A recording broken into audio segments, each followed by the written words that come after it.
नमस्कार उद्योजक मित्रांनो, मी रामेश्वर थोरात आपले सहर्ष स्वागत करत आहे आमच्या यूट्यूब चॅनलवर, ज्याचं नाव आहे Shriraj agritech and foods private limited. तर उद्योजक मित्रांनो, आज आपण आलेलो आहे तरडोली इथे, म्हणजे मोरगाव इथे।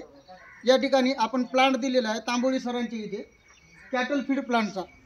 ताशी 200 ते 250 kg पर आवरचा हा प्लांट असून आपण सरांची इथं हा प्लांट दिलेला आहे। सर स्वतः एक इंजिनियर आहेत, इंजिनियर असताना सुद्धा त्यांनी स्वतःचा बिझनेस करण्याचं या ठिकाणी ठरवलेलं होतं आणि त्यांचं स्वप्न आज इथं साकार होताना दिसतंय।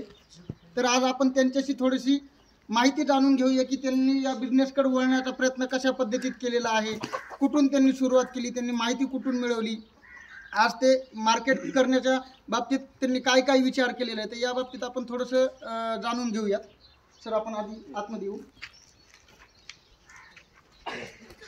तर सर सुरुवातीला तुम्ही परिचय द्या आपल्या चॅनलवर की तुम्ही कशा पद्धतीने उद्योग क्षेत्रात घुसलात आणि तुमचं एम काय आहे आणि कशा पद्धतीत तुम्हाला मार्केटिंग करायची आणि त्यासाठी आम्ही तुम्हाला काय मदत करू शकतो आणि मशीन बद्दल, कंपनी बद्दल वगैरे तुम्ही सगळ्या गोष्टी सांगू शकता। नमस्कार मित्रांनो, मी सूरज तांबोळी, तरडोली गावातला शेतकरी कम इंजिनियर असं म्हणू शकता। कारण पहिल्यांदा आम्ही शेतीतून सुरुवात केली आणि नंतर इंजिनिअरिंग कंप्लीट झालं आणि मग जॉब स्टार्ट केला। सध्या मी रिसर्च अँड डेव्हलपमेंट या पदावरती कार्यरत आहे आणि चांगला जॉब आहे। आत्ता रिसेंटली स्वित्झर्लंडचा दौरा झाला माझा मागील 3-4 महिन्यापूर्वीच। आता शेतकरी असल्यामुळं आतमध्ये मनात कुठेतरी असं वाटत होतं की शेतकरी वर्गासाठी काहीतरी करायचंय, ही एक माझ्या मनामध्ये तीव्र जाणीव होती की आपल्याला काहीतरी करायचं, नक्कीच। तर तो विचार डोक्यामध्ये होता। इंजिनिअरिंग केलं तरी पण असं कुठेतरी वाटत होतं काहीतरी केलं पाहिजे। मग त्या केसमध्ये मागे आमच्या कंपनीची व्हिजिट झाली, ही कल्पना येण्यापाठी मग तेच कारण होतं की तिथं गेलो स्वित्झर्लंडमध्ये, युरोपियन कंट्रीज 3-4 देशामध्ये बघितल्या, त्यांचे गायी, त्यांचे गोटे, त्यांची जपण्याची पद्धत, ते कशा पद्धतीने वर्कआउट करतात, कुठलं खाद्य दिलं जातं आणि त्या गायी कशा पद्धतीने त्यांचे डेव्हलप केले जातात। तर ह्या सगळ्या गोष्टींचा अभ्यास तिथं जाऊन केला आणि मनामध्ये एक वाटलं की यार ह्यातला कन्सेप्ट आपण उचलून आपल्या इथे का ते इम्प्लिमेंट करू शकत। तर मग हे डोक्यात आल्यानंतर तिकडनं आलो मी आणि मग आपल्या इथं करायची अशी कल्पना डोक्यात आली। मग बऱ्याच ठिकाणी कोटेशन करणे, माहिती घेणे, या गोष्टी करत गेलो आणि तुम्हाला माहिती आहे की माझं एक्झिबिशन मी सगळे अटेंड करत होतो। आपल्या एका एक्झिबिशन मध्ये आमची भेट झाली। तर एक्झिबिशन मध्ये मला सरांनी सांगितलं की असा असा प्लॅन्ट आहे, जर तुमच्याकडे वेळ असेल तर आपण डायरेक्ट शॉपमध्ये जाऊन आपण मशिनरीज बघूया आणि मग तुम्ही डिसिजन घेऊ शकता की कशा पद्धतीने काय वगैरे करायचं। तर माझ्यासोबत फॅमिली असताना देखील आम्ही डायरेक्ट प्लॅन्टला व्हिजिट केली आणि I am so lucky to say की तिथे गेल्यावरती मला सगळं प्लॅन्ट बघायला मिळाला, त्यांच्या मशिनरीज लाईव्ह बघायला मिळाल्या की कशा पद्धतीने असेंब्ली केली जाते, कुठल्या पद्धतीचं मटेरियल, काय क्वालिटीचं थिकनेसचं मटेरियल वापरलं जातं, या सगळ्या गोष्टींचा मी अभ्यास केला आणि तिथं ऑन द स्पॉट सरांना सांगितलं की मी नक्कीच याचा विचार करेन। आणि घरी आल्यानंतर मला वाटतं ऑलमोस्ट 15 ते 20 दिवसामध्ये लक्ष्मीपूजन आलं आणि त्या दिवसामध्ये लक्ष्मीपूजनला सरांशी मी डिस्कस करून ऑर्डर फायनल केली। तर ही ऑर्डर आमची PMFMEच्या अंतर्गत आली। आम्हाला अनुदान सुद्धा सरांनी पण त्यात हेल्प केली आणि चांगल्या पद्धतीने त्यांनी मार्गदर्शन करून आम्हाला, अक्षरशः माझ्या मोठा भाऊ आणि मी, आम्ही दोघं शमीर तांबोळी आणि मी पार्टनरशिपमध्ये हा बिझनेस स्टार्ट केला आणि सरांनी एवढं चांगलं गायडन्स केलं आम्हाला। अशा पद्धतीने सांगितलं की मोठ्या भावाला पण सांगितलं की अशा पद्धतीने, त्यांना इतका आवडला हा कन्सेप्ट सगळा आणि मग आम्ही इथे इम्प्लिमेंट केला, मशीन स्टार्ट केला। सरांनी आम्हाला सांगितलं होतं की साधारण 200 ते 250 किलो चालू, पण त्यांनी सांगितल्यापेक्षाही 50 किलो अधिक उत्पादन आम्ही स्वतः इथं काढून बघितलं। ह्याचा मला सांगायला उल्लेख करायला आवडेल खरंच मनापासून। तर ते उत्पादन आम्ही इथं काढलं आणि शेतकरी वर्गाचा एवढा चांगला रिस्पॉन्स मिळाला। सुरुवातीला आम्ही सांगितलं तुम्हाला की आमच्या घरी सुद्धा गायी आहेत, तर आम्ही सुद्धा शेतकरी आहे, गायी आहेत, सगळ्या गायींवरती आम्ही हा माल सुद्धा काढला आणि ह्याचा ट्रायआउट आमच्या गायीवर केला गेला सगळा आणि त्याचा जो रिझल्ट आला, आफ्टर रिझल्ट आपण मार्केटिंग चालू केलं। म्हणजे आधी रिझल्ट आपल्या गायींवर घेतला, त्यांचा दूध उत्पादन किती वाढते, शेणाची क्वालिटी काय, त्यांचं डायजेशन काय लेवलला होतंय, ह्या सगळ्याचा अभ्यास केला, प्रोटीन लेवल काय पाहिजे, न्यूट्रिशन किती पाहिजे, फॅट फायबर कंटेंट किती हवे, या सगळ्या गोष्टींचा अभ्यास केला, एक फॉर्म्युलेशन सेट केलं आणि त्या पद्धतीने आता जो रिझल्ट निघतोय, आता फार्मर्स आपल्याला येऊन सांगतात की म्हणजे वेटिंगला पडतात ऑर्डर, या लेवलचा आता आपण रिझल्ट काढलाय, दूध उत्पादन वाढले, SNF फॅट सुद्धा वाढली, या सगळ्या गोष्टींचा आपल्याला इनपुट भेटते आणि त्या पद्धतीने आपण आता ऑर्डर घेतोय। इथून पुढे आपल्याला वाढवायचं डोक्यात आहे। आता तिथला आपला एक अनुभव असा होता की इम्पोर्ट एक्सपोर्ट मध्ये सुद्धा पडायचं डोक्यात आहे माझ्या। इथनं पुढचं शेतकऱ्याचा माल निर्यात केल्याशिवाय किंमत वाढत नाही हे आपल्या डोक्यात आहे। तर ते इम्पोर्ट एक्सपोर्ट साठी आपल्याकडे स्पेस भरपूर आहे। ह्या ठिकाणी आपण शेतकऱ्यांसाठी अजून इम्पोर्ट एक्सपोर्ट साठी सुद्धा एक इम्प्लिमेंटेशन करायचं माझ्या पुढचा प्लॅन डोक्यात आहे।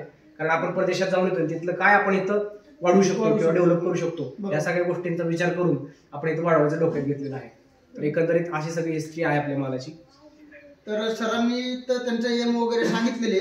मी सरांचा छोटेखानी प्लांट दाखवतो की या पद्धतीमध्ये सरांचा प्लांट आहे की हा ग्राइंडर आहे. या ग्राइंडरमध्ये तुम्ही मका, गहू, ज्वारी, बाजरी, तांदूळ जे तुमचं रॉ मटेरियल असणार आहे ते ग्राइंड करण्यासाठी ग्राइंडर वापरलं जातं. या ग्राइंडरमध्ये इथं मटेरियल टाकल्यानंतर या ठिकाणाहून आउटपुट भेटतं. तर या ठिकाणी तुमचा मक्का भरडा, मक्का चुन्नी, दाल भुसा, गहू भुसा, वालीस या पद्धतीमध्ये या ठिकाणी तयार होतं. तर हा मॅन्युअल पद्धतीचा प्लांट आहे. इन फ्युचर सर याच्यामध्ये ऑटोमॅटिक पद्धतीमध्ये जाणार आहे. यालाच आपल्याला ऑटोमेशन सिस्टम जोडता येतं. तर हे ग्राइंड झालेलं मटेरियल आपल्याला मॅन्युअल पद्धतीने उचलून या मिक्सरमध्ये टाकायचे.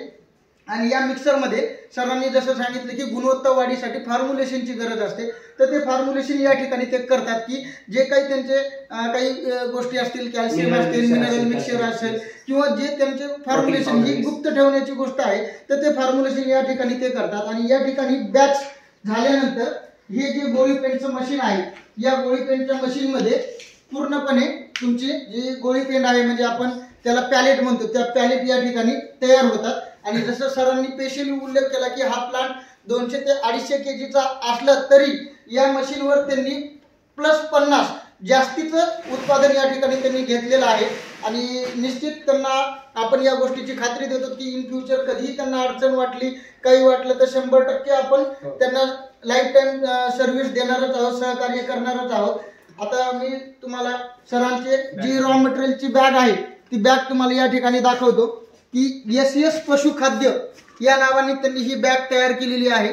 त्या बॅगवर तुम्ही संपूर्ण बघू शकतात की एस पशुखाद्य उत्पादकापासून थेट तुमच्यापर्यंत आमचे वचन आणि तुमचा विश्वास. शुद्ध पशुआहार त्यांनी 50 kg ची पूर्ण बॅग तयार केलेली आहे. तर त्यांच्याकडे तुम्हाला पॅलेट फीड असू द्या, मक्का भरडा असू द्या, मक्का चुनी असू द्या, दाल भुसा असू द्या, त्याच्यानंतर तुम्हाला जे काही पशुखाद्य या ठिकाणी लागणार आहे ते पशुखाद्य ते तुम्हाला पुरवण्याची हमखास गॅरंटी या ठिकाणी घेतात.